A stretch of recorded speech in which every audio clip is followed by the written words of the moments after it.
Vân và Quốc Thuận. xin chào mừng quý vị đã đến với chương trình Vợ chồng son.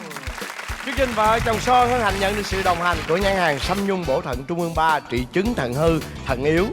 Mà ghét ông lắm không ưa, tại cái mặt láo láo rồi thì thấy ông đối xử, cách đối xử với ba mẹ thì rất là có hiếu, rất là hình như là mình đánh giá về con người này bị sai rồi. Bây giờ thì chắc có lẽ là chúng ta sẽ dành một tràng pháo tay đón chào cặp vợ chồng thứ nhất.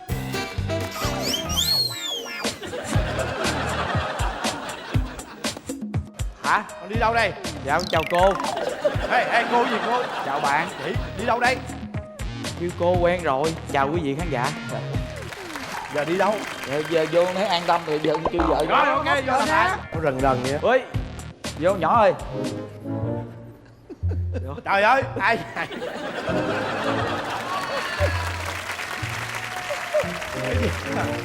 Cô chào cô mình ơi. Ê, không có chào cô. Chào cô chị.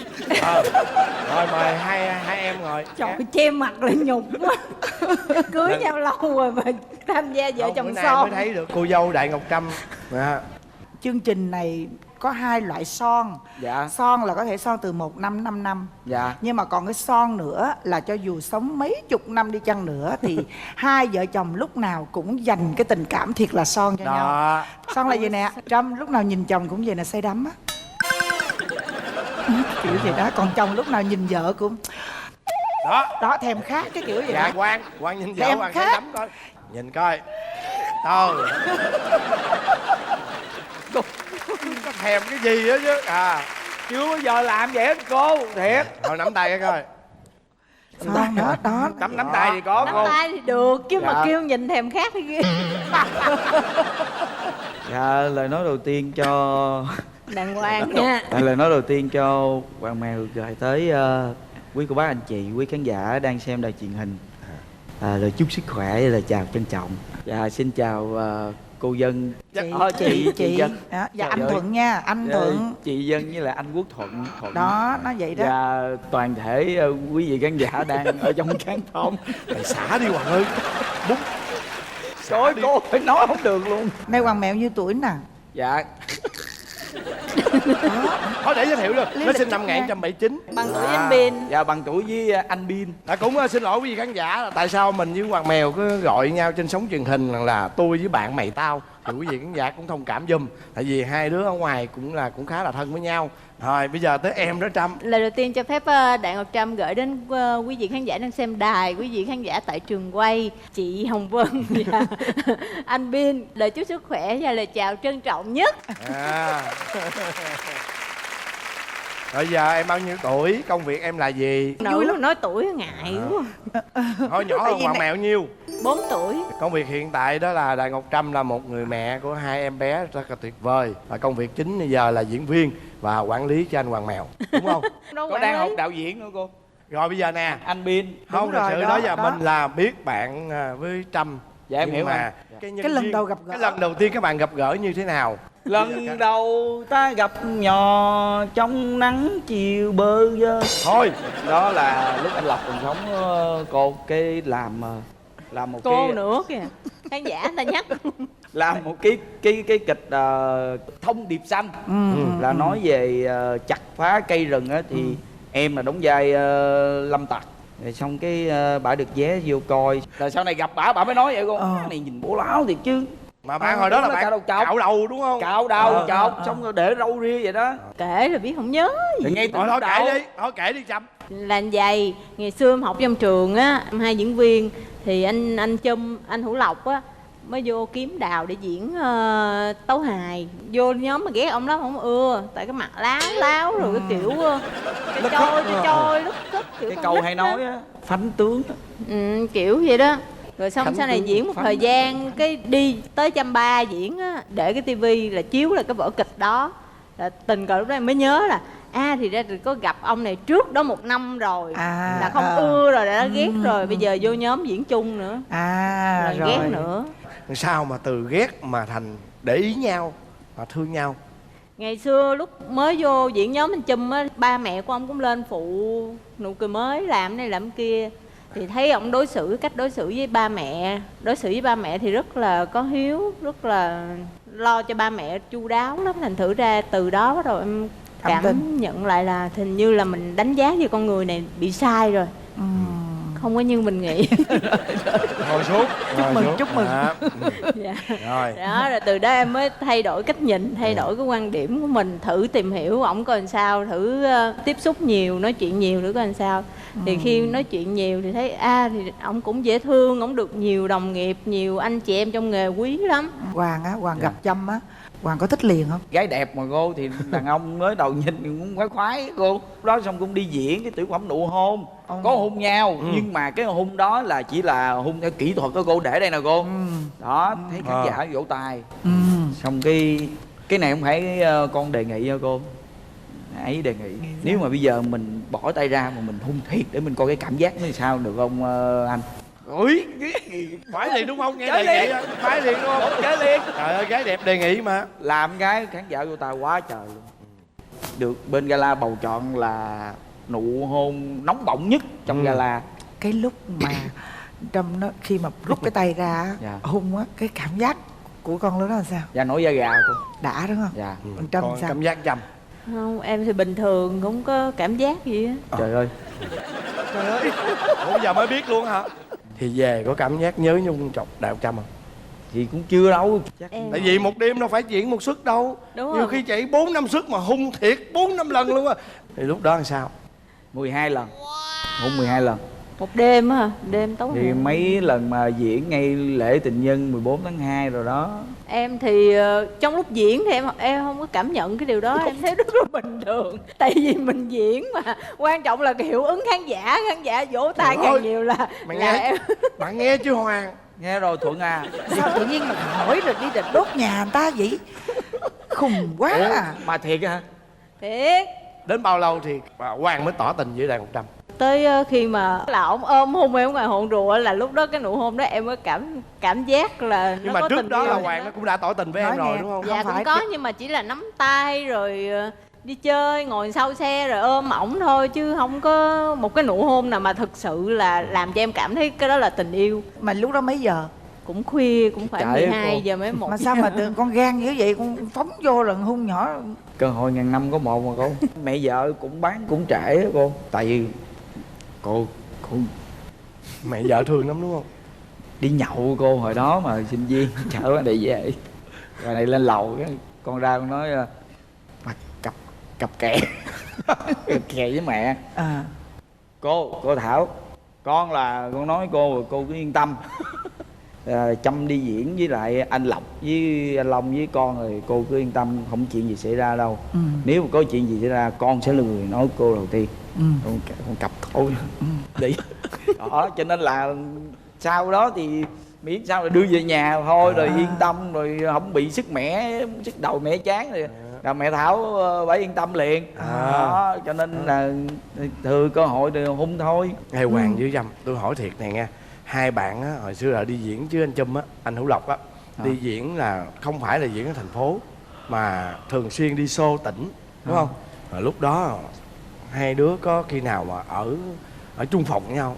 Không có, anh Trâm thì anh cho ở một cái phòng, gái thì ở phòng riêng, còn ba anh em thì ở phòng Nhưng mà riêng. hai bạn có đi chung với nhau, đi xa không á? Tôi mệt lắm, ngày nó rà nhiều Đi đó, xa, Đi xa đó. ý quá không- sớm cái gì? ý Nó nó là hỏi tự những muốn cái phòng chuyện- riêng á, tự Ở muốn. phòng riêng hả? Trời, dạ cô. Không, ai cũng nghĩ như ổng hay gì á. Nói nghe nè, Hoàng với Trâm cái lần đầu tiên á, Lần tiên sao? nó sao nó bị đặt ra Ở tỉnh là không có chuyện đó rồi đó. Ờ. Không thể được là bởi vì thứ nhất là chị đi diễn. đúng Thứ nhất, rồi. Rồi đi du lịch xa, du lịch xa dĩ nhiên cũng làm gì làm chứ ông đúng nội. không? Hai bạn cái đêm đầu tiên đến với nhau như thế nào? Trời tự nhiên Trời ơi tự nhiên vô sâu ngõ ngách cái gì ông nội. Hai cái đó thích lắm. Cái đó không thích mới là lạ đó. Rồi sao, cái đêm đó có lãng mạn không? Cũng ok. Nói chung là cả hai đều biết đó cô. là tự nguyện luôn đúng dạ. không? Là tự nguyện. hai đứa tự dụ nhau. Thử Đó, dụ vậy nha. được Ở rồi. Sài Gòn đúng không? Ở Sài Gòn. Chứ không lẽ ở đâu. Mà buổi sáng không? Không có ai làm chuyện đó buổi sáng hết đó bạn. Cái đứa thứ gì làm tệ Đứa cái gì là buổi sáng hả? buổi sáng đó. bà hay quá. Không ai vụ hai Nhưng mà biết có một thời điểm mà hai đứa giận nhau nè, đúng Dạ, không? dạ. Thời điểm giận nhau mà hơi bị dài luôn. Dạ đúng Dạ. rồi, giận Là- nhau gần 1 năm luôn. Trước khi cưới, đợt đó em chia tay xong rồi em xin nghỉ nhóm chung luôn. Không làm nữa, tại sợ mà không làm nữa dính nữa. chứ là không muốn gặp mặt đúng Dạ. không? Rồi cái khoảng gần năm sau cái anh Chum điện thoại, anh Chum kêu thôi Trâm ơi giúp giùm anh đi, anh thiếu đào quá, giúp giùm anh đi cái tour tỉnh đợt này. Là đi nguyên một Dính vòng. lại. Dính lại. Ê Hoàng, cái thời gian đó bạn sao? Không có thằng đàn ông nào mà chia tay mà vui cười hớn hở. Không phải thì lúc phải đó buồn bạn, chứ không cô. lúc đó bạn cảm nghĩ như thế nào khi mất Trâm? Thì buồn. Con mà buồn, con không bao giờ tìm cái rượu bia hết. Con mà buồn là con chỉ có nghe nhạc, đi mua phim về nhà coi. Con đi mua phim về, nó nói bà này, bà nói là sau này khi mà mày chết đi á thì tao không cần bỏ trà trấu cái gì mà để ám mùi, cô hiểu không? Tao chỉ cần nhét hết tất cả phim vô là bảo đảm cái mùi của trong cái phim á là ám hết mùi đó luôn, là chèn hòm đó là mày yên tâm. Nhưng mà Mấy cái địa nguyên nhân nè, nguyên nhân tại sao mà chia tay? Đơn giản cô, nói chung là con không biết ức chế chuyện gì. Trời ơi, nữa. đơn giản rồi, chia tay đơn giản vì tôi bị khùng mà chia tay đơn giản. Tức nước vỡ bờ lại chuyện gì nào cô. Diễn xong về ghé vô ăn, không mà kêu một cái lẩu, bà này mới thèm là heo quay. Trễ rồi, Khuya không ai heo khuya quay. mà trời mưa nữa cô. Thì con mới chợt nhớ là có một cái tiệm heo quay đậu nằm ở trên đường Đinh Tiên Hoàng, ngay cái cầu của cô. Từ tới nói Có, xong rồi cái cầu có. đi Xa ngang. lắm. Là trên trời mưa là con đi tới đó mua xong lòng hứng nở về tới nơi mặt chù ụ, con không biết hiểu tại sao. Xong rồi bắt đầu nói thôi tôi anh chia tay đi, tôi muốn mệt mỏi quá rồi, anh con người anh nó kỳ cục quá, nghe lời hết rồi xong Sao rồi kỳ chia vậy? tay. Ủa Con sao không Trâm? hiểu. Tại vì ổng không hiểu ý em, mà em không có muốn ổng đi, mưa gió nguy hiểm nữa mà thôi, họ thèm bữa nay không ăn được thì mai ăn được, mà nhất quyết phải đi cho bằng được. Cũng lẫy mà. Đó, giống như là mua đống heo quay về dằn vô trong mặt. Ê mà cái đó không có nha, cái đó cô cái đó là con thực sự là muốn cho bà ăn. Bả là thèm mấy món mà heo quay kho với lại cải chua. Lúc mà con quen với bả là con cũng hay thường làm món đó cho bả ăn. Bây giờ cưới nhau rồi có hai mặt con là con hết làm rồi. Có một cái miếng heo quay mà cái là hai đứa không hiểu nhau Thật mà ra méo là mắt nhau luôn trước á. đó có nhiều chuyện rồi. Dạ, Nhưng mà có chàng ly á cô, rồi xong rồi. tại sao ông này ông không hiểu mình, ông không nghe lời mình, ông cứ làm sao đâu á. Nói chung là bây giờ hai bạn là quá hạnh phúc rồi. Có trai, có gái đầy đủ. Bây giờ ở với nhau cũng đã mấy năm? Cưới 10 năm, quen 10 6 năm. năm. Trâm, bây giờ cái tật xấu của bạn này á, nhiều không Trâm? Nhiều lắm Bin ơi. Lúc yêu đẹp lắm, lãng Dạ mạn đúng đồ. rồi, Về đẹp ở- lãng mạn lắm. Về không hiểu sao mà nằm kế bên là ban đêm ngáy mà ngáy, banh phòng luôn, ngáy không ai ngủ banh được. nhà lòng nóc chợ luôn. Dạ. Bây giờ còn nấy không?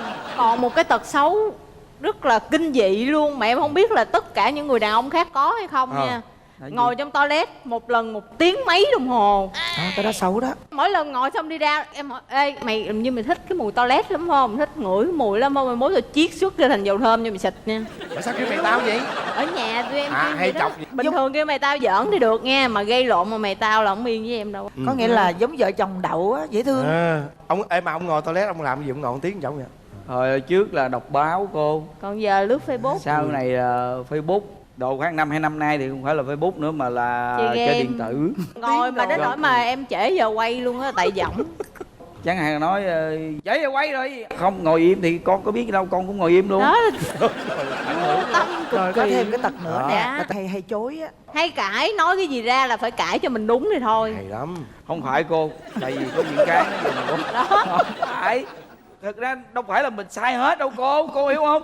Khi mà bà nói thì cái chuyện đó là con sai rồi đó, nhưng mà để xảy ra cái chuyện đó thì trước đó là tại vì bạn vậy nè, cho nên tôi mới bị vậy chứ đâu phải là tại vì Trời đâu. ơi, Cũng thấy là ông hay cãi thiệt. Có thì Có thì mà. có là có rồi đúng không? Thì Rồi có, hay có. cãi. Nó nhận Hỏi nó gì cũng nữa em? cãi đó. Thì Đó. có. Đó. Tại vì ta có vậy đó. Không, Dạ. ông Hoàng nó nổi tiếng là ăn mặc rất là chất, rất là sạch sẽ đúng không? Cho nên ở nhà anh ấy rất là ngăn nắp đúng không? không hề, không hề. Trời ơi, ở nhà là bài kinh khủng luôn nha. Dạ. Thay cái quần cái áo nhiều khi em để cái sọt sẵn ở đó là chỉ có thay xong rồi quăng vô cái sọt thôi. Mà vẫn quăng ra ngoài Mà đường. nó Không rớt quăng, ra vẫn ngoài, quăng chứ không ra phải ngoài là- đường. Cãi nữa. Cái độ xa nó vậy rồi thì nó là đó, thì nó là thôi để lát nữa là mình có đi toilet về mình đi ngang qua cái cửa mình lụm xong nó lên. tại nó nằm ngay cái cửa thì mình lấy mình bỏ vô, mình vừa quăng cái thì nó rớt ra ngoài xong rồi bỏ lên ngay trường Thôi hợp. thôi không hề ha.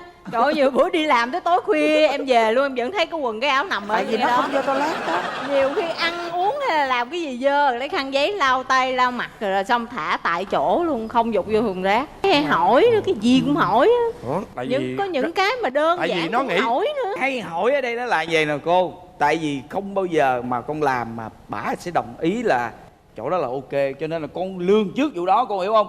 Con phải hỏi. Đơn giản cô còn nói chuyện ngày ngày hôm qua dọn nhà về cái kệ với lại cái tủ lạnh em hả? Tủ lạnh, tủ lạnh đựng ra, quần áo. tủ đựng quần áo ra. Ông khiêng 5 cái cục này để qua bên chỗ cái tủ lạnh với lại cái kệ mà đựng thuốc cho tôi để bên đây đi. Kỳ lắm á, cái đó nó không có vô luôn. Tí vậy ngay tầm nhìn mình coi tivi sao tự nhiên thấy nguyên đống đồ sao vậy? Để qua đi. Bà chị vợ ngồi kế bên chăm cái đó, chị thấy kỳ lắm á, nó không được đâu, không có được, dọn qua đi. Nói, ok rồi xong dọn 5 cục qua, xong cái tự nhiên bà đứng giống như đứng dòm, thôi dọn lại đi. Mà chính vì như vậy cô hiểu không, chính vì như vậy cứ mỗi lần làm bất cứ một cái chuyện gì trong gia đình là phải hỏi. Phải hỏi. Thôi sẵn vậy con kể luôn đi. Còn Có cái tật xấu gì nữa? không? Còn cái tật gì nữa ngoài cái tật đó? Lì cô, Lì. rất lì. Có nghĩa là ví dụ như mình giận thì mình đã là vợ chồng mình yêu nhau tới nước này rồi, 2 đứa con rồi, giận xong cái cho anh xin lỗi nha, im. Tối ngủ ôm, tại người ta nói ôm là sẽ giải quyết. Ôm cắt gồng, không thọt vô được luôn á, đúng không? Không thọt vô được luôn cô. Đúng rồi, giờ này kỳ quá, không nói chuyện. Qua ngày hôm sau nói chuyện, nhắn tin con không trả lời luôn. Cái là nhắn tin lại, đã chán nhau rồi thôi thì mình giải thoát cho nhau đi. Còn có con nhắn lại cái gì vậy?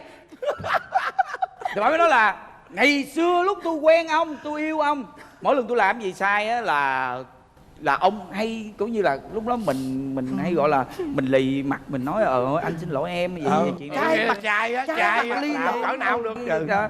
Giờ con thấy càng nhắn hình như là bả càng nói lại, mà chính vì cái càng nói lại thì sẽ con nghĩ là cảm giác nó sẽ cách xa nặng nề hơn. Chẳng thay giờ mình im lặng bình tĩnh lại nói chuyện, đúng không? Đúng chưa? Cái tật bệnh cô hay chia sẻ những điều buồn phiền lên Facebook. Bạn con đây là cô dám bảo đảm luôn, bạn con chắc chắn biết mình buồn thì chẳng hạn như là mình ghi một cái chữ gì đó nó ok, hôm nay tôi buồn, tại sao trên đời đối xử tôi như vậy là ok rồi. Không, con này buồn rất ngộ, buồn mà vẫn phải lên mạng kiếm một cái hình để nó phù hợp. Phù hợp với nỗi buồn. Chứ bà rảnh. Ủa vậy là sao ta? Ủa vậy là buồn hay là không buồn, hay là buồn có nội dung hay là buồn gì? Tôi muốn đi đâu đó thật xa, cái là có Là một có cái tấm hình, con đường. có một con đường xa, có một người đeo cái ba lô quẩy mà đứng xa thiệt xa. Mà chắc tìm cũng dữ lắm. Nói mà cái thời gian mà tìm mấy tấm hình đó Là hết buồn bớt rồi. buồn rồi, bớt buồn rồi. Thì là bớt buồn rồi mà vẫn để một cái ta tết buồn. Diễn viên mà, thì mỗi lần bà này buồn là đây ông này là vô nhắn tin gì mày. Thôi bà Liên vợ bạn con, ủa gì vậy anh, sao để chuyện đó. Trấn Thành, Kiều Minh Tuấn, chị Phượng. Ê mày đừng làm như vậy, có một con vợ mà như con Trâm là khó lắm nha. Chửi nhỏ. Ủa chứ, giống như là em xin lỗi chết mẹ, mình làm gì vậy trời. Mong muốn một điều thay đổi duy nhất, con mong là Trâm thay đổi cái gì? Bà này chỉ đừng có suy nghĩ tiêu cực nữa. Tại vì bà suy nghĩ là tôi sinh ra trên cõi đời này là tôi sai, số tôi là số sinh ra là không đúng, tôi mang lại cái xui xẻo cho ông, cho nên là tôi cảm giác như tôi là người có lỗi với ông. Trời đất, Đó sao là... tiêu cực dữ vậy? Dạ, sao cố thiệt mà cô. Bà đã từng nói là bà nghĩ tới chuyện tự tử luôn á. Dạ. Cả nghĩ quá đó. Không, theo mình nghĩ thì có khi nào Trâm đang rơi vào cái trường hợp trong cái giai đoạn là bị nó gần như là trầm cảm. Mới đây thôi. Là trước đó nhiều lắm rồi cô. Bao lâu? Lâu lắm đó cô. Ngay cả lúc mà mang thai đứa thứ nhất cũng vậy. Sau đó tất cả những công việc làm ăn thì bà cứ cảm giác như nó không được trôi chảy. Thì bà cứ nghĩ là tại vì bà làm cái gì cũng sai. Bao giờ bỏ cái tư tưởng đó đi. Đúng rồi, tại vì phải bôi, phải xóa, phải delete ngay và liền. Em cũng đang cố gắng làm cái điều đó. Ủa Trâm, rồi Trâm có muốn Hoàng thay đổi gì không? Không, con giờ hoàn thiện rồi con định. Không, mới gần đây thôi, mới gần đây cách đây chừng khoảng gần năm á, đỡ được chút, chứ trước đây là cũng còn vô tư vô tâm lắm. Bây giờ ở trong nhà của hai đứa, đứa nào là trụ cột? Quán xuyến là trụ cột đúng không? Đó thì con là trụ cột của gia đình. Trách nhiệm con gánh nó nặng lắm. Trong đó là có hai đứa con, rồi có một chồng mà tính tình rất là vui vẻ, rất là vô tư, có nhiều khi nó vô tư nữa. Thì sao trong cuộc đời có những cái lúc nó không đúng ý mình, thì thành ra là nó gần như nó không phải trầm cảm mà nó bị gì nè, nó bị hơi bất đắc chí một chút xíu. Đó là những cái suy nghĩ mà của rất nhiều người, chứ không phải một mình Trâm suy nghĩ đâu. Con gạt bỏ cái đó đi, tại vì con càng nghĩ cái đó thì con sẽ càng bị áp lực. Đúng rồi, đúng nhiều vậy. người bị lắm, chỉ có điều người ta nói ra hay không nói ra, mình biết hay không biết thôi, chứ ai cũng bị hết trơn trọi đó. Chúc cho hai bạn luôn luôn hạnh phúc và sẽ có thật nhiều điều may mắn đến với gia đình của hai bạn. Hôm đấy phải vào lấy hết can đảm và xin phép để cho đi qua đêm đấy. Cả hai cũng rượu chè một chút vào rồi mình tự tin hơn, đưa vợ mình ra khách sạn. Mời quý vị dành một tràng pháo tay cùng đón chào cặp đôi thứ hai.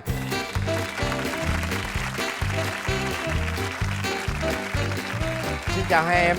Dạ em chào anh chị ạ. Chắc có lẽ là hai em ở Hà Nội mới vào đúng không? Dạ đúng rồi, em ngoài Bắc. Vợ chồng em vào đây được 2 ngày ạ. Vâng. Đi một quãng đường xa như vậy rồi mà tham gia chương trình Vợ Chồng Son nữa, thì những người làm chương trình như tụi anh rất cảm thấy là hạnh phúc và cảm ơn vợ chồng em. Dạ vâng, em cảm ơn. Mà tụi em ở nơi nào? Vợ chồng em ở Tuyên Quang ạ. Trời ơi, ở Tú Tuyên Quang lận á hả? Bây giờ mời hai em giới thiệu về mình. Em chào anh Quốc Thuận, chào chị Hồng Vân ạ. Chào tất cả các quý vị khán giả. Em là Lê Quang Hải, em đến từ Tuyên Quang. Năm nay em 31 tuổi, đang kinh doanh một sạp điện thoại nhỏ thôi. Còn Và em? lời đầu tiên thì cho em xin phép gửi lời chào đến anh Quốc Thuận ạ, đến chị Hồng Vân và toàn thể khán giả đang theo dõi chương trình Vợ Chồng Son ạ. Em tên là Nguyễn Huyền Trang, năm nay em 20 tuổi ạ và đến từ Tuyên Quang ạ. Trời, có 20 thôi hả? 31. Gần một giáp đúng không? Gần Một giáp. tuổi nữa là con giáp rồi đó. Lần đầu tiên em gặp cô gái này như thế nào? Lần đầu tiên em gặp vợ em thì ấn tượng đầu tiên là vợ em có cái răng khểnh rất là duyên. Lần đầu tiên là em đang làm ở cái cửa hàng mà gần như là đối diện mà lúc đó anh ấy đang chuẩn bị mở ấy. Rồi bằng cách nào mà hai bạn lại quen nhau? Thì em có kinh doanh thêm cái mảng là em in hình miếng dán điện thoại ấy. Hôm đấy là em cũng có chủ động là mình vào các cái Facebook của vợ em comment dạo thôi. Xong rồi vợ em thì bắt đầu bảo là anh ơi inbox em nhờ chút. Thế vợ em có đặt của em một cái miếng dán in hình.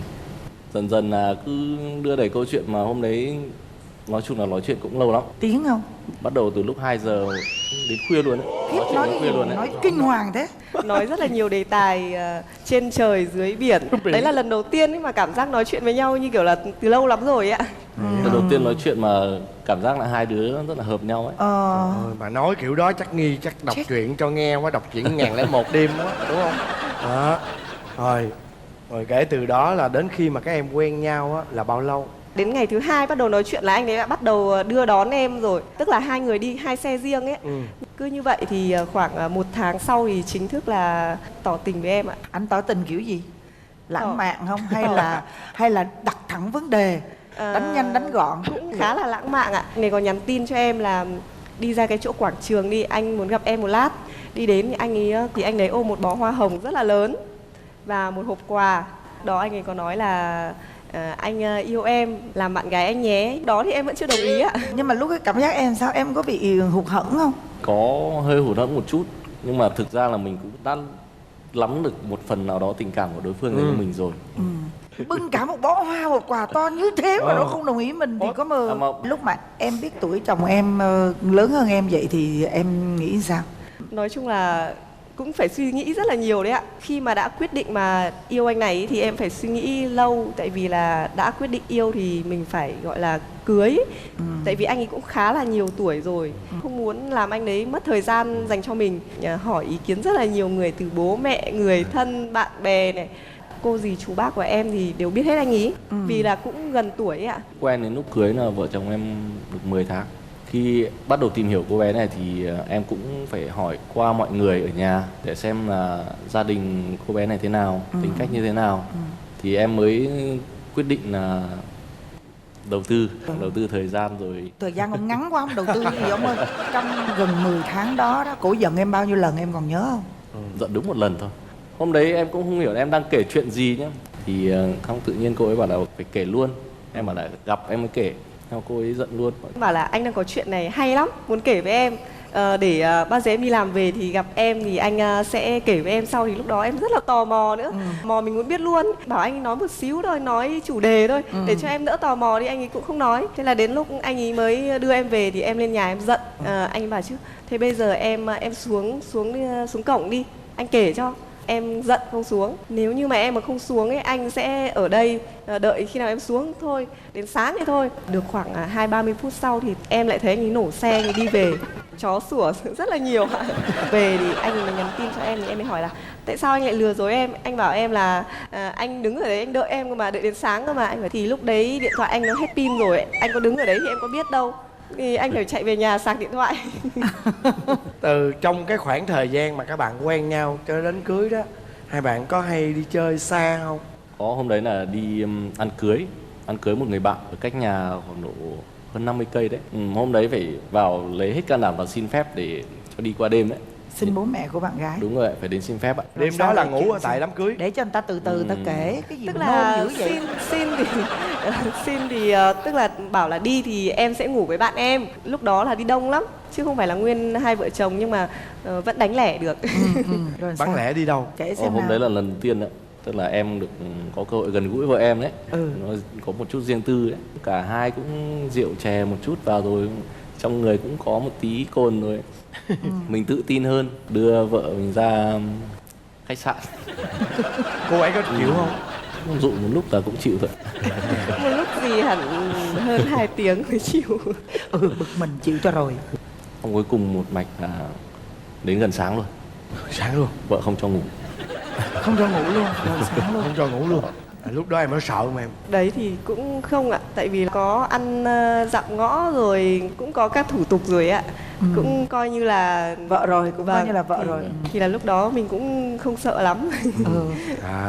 Rồi sau đó bao lâu thì tụi em mới cưới? Từ lúc mà bọn em bắt đầu chính thức là yêu ấy, khoảng 1 tuần sau là dặm ngõ, 3 tháng sau là ăn hỏi, 3 tháng sau là cưới ạ. Em có em bé chưa ta? Chưa hả? Dạ. Vợ chồng em lúc mà cưới được 6 tháng ấy ạ, cũng rất là mong có em bé rồi. Không may lại là chữa ngoài ạ. Phải có thai ngoài đúng không? Có thai ngoài. Đến hôm đấy thì cũng không biết là mình có tự dưng lại thấy rất là đau bụng. Lúc đó lại còn ở nhà một mình nữa, không cầm điện thoại ở trên tay mà chỉ cần bước đi thôi là nó rất là đau. Được khoảng 15 phút sau thì chồng em về ạ. Chồng em mới gọi mẹ chồng em về ạ, hỏi xem đưa em đi khám thì mới biết là bị chữa ngoài mà lại phải phá bỏ đi thì nó rất là đau lòng. Chị biết cái cảm giác đó là tại vì trước bé Bí Ngô là chị thai ngoài luôn. Đó, cho nên rằng cứ yên tâm. Cái vụ mà thai ngoài là mấy tháng rồi? Được 6 tháng rồi ạ. Khoan vội, tại vì là em phải để cho nó dưỡng cái vòi á. Cái vòi của mình á, nó phải lành hẳn luôn, nó khỏe hẳn luôn. Đó, rồi mình thì mình hãy có chứ đừng có gấp quá. Đúng, bác sĩ cũng có dặn là đó, ít nhất là phải 6 tháng sau. Rồi bây giờ chúng ta quay trở lại với cái phần mà hấp dẫn nhất của chương trình. Đó chính là đại hội vạch mặt nhau. Đó. Thôi giờ anh ưu tiên cho em trước đó. Trong 1 năm qua anh ấy có tật xấu gì? Tật xấu gì? Rất là nhiều tật xấu luôn ý ạ. Đầu tiên là về ngoại hình đi. Chồng em trước lúc cưới thì cũng rất gì và này nọ đấy ạ. Rất là chỉnh chu. Sau khi cưới xong ấy thì anh ấy bắt đầu lộ ra cái vẻ mặt thật của mình ấy ạ. Đặc biệt là vấn đề là râu ấy ạ. Rất là lười cạo. Em không biết tại sao mà anh ấy lại lười cạo đến thế. Dài mà còn hơn cả bố vợ luôn ấy ạ. Ôi, vậy luôn á hả? Sao cái mặt này có râu là không có đẹp nè. Em cũng hay trêu vợ em rồi mà mặt anh đẹp trai này mà cạo râu đi bóng bẩy quá ra đường cái nó bắt mất thì sao? Rồi còn tật xấu gì nữa nè? Rất là lôi thôi ạ. Và rất là bẩn nữa. Quần áo này nọ của anh ấy thì toàn vứt lung tung thôi ạ. Tất ý ạ. Anh ấy rất là mê đá bóng, hay để giày trong phòng ấy. Thế em mỗi lần bước vào phòng thì mình ngửi thấy cái mùi rất là khó chịu. Và nữa là anh ấy còn lười giặt giày nữa. Trời ơi. Còn gì nữa không nào? Còn rất là nhiều đấy ạ. Trước khi cưới thì cũng rất là lãng mạn. Đến ngày sinh nhật này, đến mùng 8 tháng 3, 20 tháng 10 này cũng tặng quà rất là đầy đủ. Đến lúc cưới về em mới biết là quà đấy toàn là chị dâu em mua hộ, mà còn chưa trả tiền luôn ấy ạ. Trời ơi trời. Cũng rất là ham chơi. Chồng em thì nghiện game. cũng suýt nữa là theo con đường game thủ đấy ạ. Trời. Rồi bây giờ tới em đó, cô ấy có tật xấu gì không? Vợ em có tật xấu như là ngủ nướng này. Còn cái nữa là vợ em cũng đam mê buôn bán quá nhưng mà chưa đủ cái chín chắn để nghĩ hết ấy. Mình dùng nhưng mà cảm thấy mọi người thích là mình lại mang về mình bán. Chưa bán hết nhưng mình bị tồn đọng ở đấy. Chiến lược kinh doanh chưa có rõ ràng, chưa có hoạch định rõ ràng. Thi thoảng mà có mấy đám bạn ấy rủ đi nhậu là vợ em khoái đi lắm. Uống rượu là còn đôi khi còn tay đôi với mấy bạn con trai. Uống rượu luôn á hả? Chứ không phải là bia hả? Rượu thì uống được nhưng mà bia thì đặc biệt là không uống được ạ. Rồi Uống có rượu. xỉn không? Xỉn thì về nhà lại vật chồng ra là hành chồng. Thành mấy hiệp? Tùy từng hôm, có đôi 3 hiệp.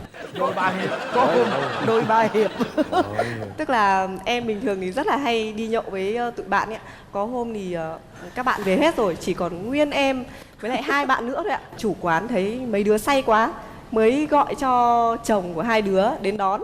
Thì chồng em với chồng bạn ý ngồi bên ngoài uống nước chè, đợi 3 đứa bên trong uống rượu xong.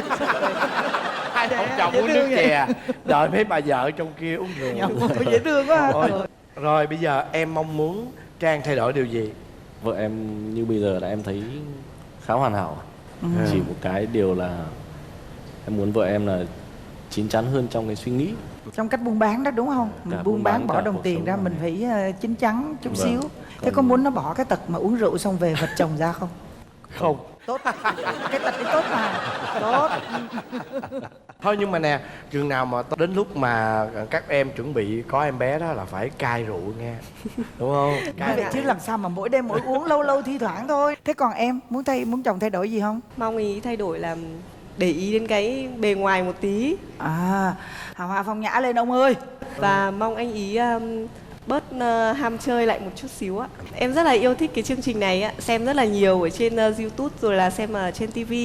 Thì thấy mọi người cứ nói là ở đây thì cứ cặp nào mà chưa có em bé là sau khi tham gia là sẽ có ngay. Cho nên là rất là mong nhận được lời chúc của anh chị ạ. Anh Quốc Thuận chúc cho hai vợ chồng em luôn luôn thấu hiểu nhau, chia sẻ với nhau trong mọi hoàn cảnh, yêu thương nhau. Và đặc biệt 6 tháng sau hai em sẽ đón nhận một tin vui. Và qua năm sau nữa các em sẽ đón chào không chỉ là 1 mà 2 thành viên khỏe mạnh, đủ đầy, có trai có gái, hoàn hảo đến với gia đình các em. Luôn đó. Quá tuyệt vời. Vợ chồng em xin cảm ơn anh. Thay mặt chương trình, cảm ơn các em đã đến với chương trình Vợ Chồng Son từ Tuyên Quang vào trong Sài Gòn rất là xa. Và bây giờ sẽ là phần kiểm tra hiểu ý cùng bốc thăm may mắn. Sau đây là chúng ta có các phần quà thật là giá trị như sau. Trước tiên đó chính là một bộ sản phẩm sâm nhung bổ thận Trung ương 3 trị chứng thận hư, thận yếu. Sâm nhung bổ thận Trung ương 3 là sự kết hợp của nhân sâm cao ban long, nhung hưu và hơn 20 loại dược liệu khác. Và món quà thứ hai đó chính là một bộ sản phẩm kiều sắc của Trung ương 3 giúp tăng cường nội tiết tố nữ, hỗ trợ làm giảm các triệu chứng của thời kỳ tiền mãn kinh như bốc hỏa, nám sạm da, suy giảm chức năng sinh lý nữ. Và món quà thứ ba đó chính là tổ yến chân đường phèn và nước yến nhân sâm có tác dụng bồi bổ cơ thể, tăng cường sức đề kháng, hỗ trợ miễn dịch và làm chậm quá trình lão hóa. Sản phẩm của Yến Xào Sông Yến, thương hiệu vì sức khỏe. Món quà thứ tư đó chính là một voucher làm đẹp trị giá 5 triệu đồng được sử dụng tại Ngọc Beauty ở số 152 Bùi Đình Tý, phường 12, quận Bình Thạnh, thành phố Hồ Chí Minh, nơi điều trị mụn và nám hiệu quả bằng phương pháp Tây và Đông y. Và đi kèm với voucher này đó chính là một món quà hết sức giá trị, đó chính là miếng cước chùi nồi. Và bây giờ là phần kiểm tra hiểu ý. Các bạn đâu lưng lại, nghe kỹ câu hỏi nha. Chồng bạn thích mang giày màu gì?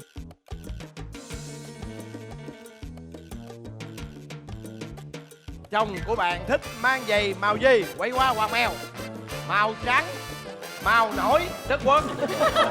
Màu nổi, màu trắng vậy? Màu đỏ. Rồi. Sai luôn. Đề nghị hai cô dâu bước lên một bước đánh tu si. Rồi xong. Ai Như vậy là vợ chồng của em là sẽ được ưu tiên chọn một trong 4 màu sắc này. Chọn đi. Chọn trước. Hai vợ chồng Hoàng Mèo. Hai vợ chồng bạn chọn màu gì? Bạn Thuận ơi, để mình hỏi vợ mình nhé. Vợ à, màu gì thế nhỉ? Màu đỏ. Rồi, chỉ cho màu nào. Thôi em màu hồng thì em chọn. Vâng, em sợ tôi sợ. màu hồng, một cái màu rất là nho nhã, bình dân. Rồi, mời giờ hai chồng bạn lên thùng của mình đi. Của ai người đó hưởng nè. Quốc Thuận và chị Hồng Vân sẽ mở trước. Mời quý vị khán giả đếm nào. 1, 2, 3. Wow! Mời hai cặp vợ chồng chuẩn bị mở lên nào. 1, 2, 3, mở. Rồi Wow. Yến luôn. Con Chúc mừng cặp vợ chồng của bạn cái này là đã nhận được một phần 100 quà Yến. đến từ Yến Xào Sông Yến, đó chính là tổ yến chân đường phèn và nước yến nhân sâm. Chúc mừng bạn đã nhận được một phần quà, đó chính là một bộ sản phẩm kiều sắc của Trung ương 3. Và đến đây thì thời lượng phát sóng của tuần này đã hết. Thay mặt chương trình, chúng tôi xin cảm ơn nhãn hàng Sâm Nhung Bổ Thận Trung ương 3 trị chứng thận hư, thận yếu đã đồng hành cùng với chúng tôi. Và chúng ta sẽ gặp lại nhau vào tối Chủ nhật hàng tuần lúc 22 giờ trên kênh HTV7 với chương trình Vợ chồng son.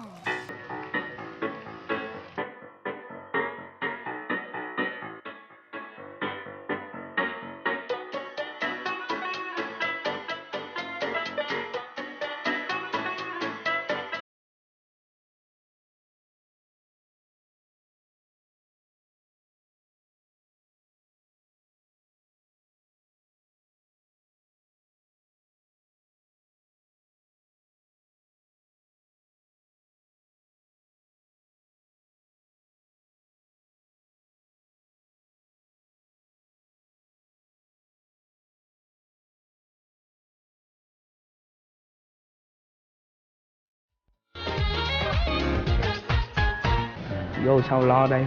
Lo vợ, lo con, lo mọi thứ đây. Cả hai đứa mình đều có sức khỏe, đều lao động được, không có lý do gì mà không lo được cho cuộc sống gia đình. Anh này cao, to, đúng kiểu to em thích. Ở trong ảnh thì cứ kiểu chụp ảnh như này chị này, xong rồi như này, em không thích kiểu đấy. Thưa quý vị, và mỗi Chủ nhật hàng tuần chúng ta sẽ gặp lại nhau trong chương trình Vợ chồng son vào lúc 22 giờ trên kênh HTV7.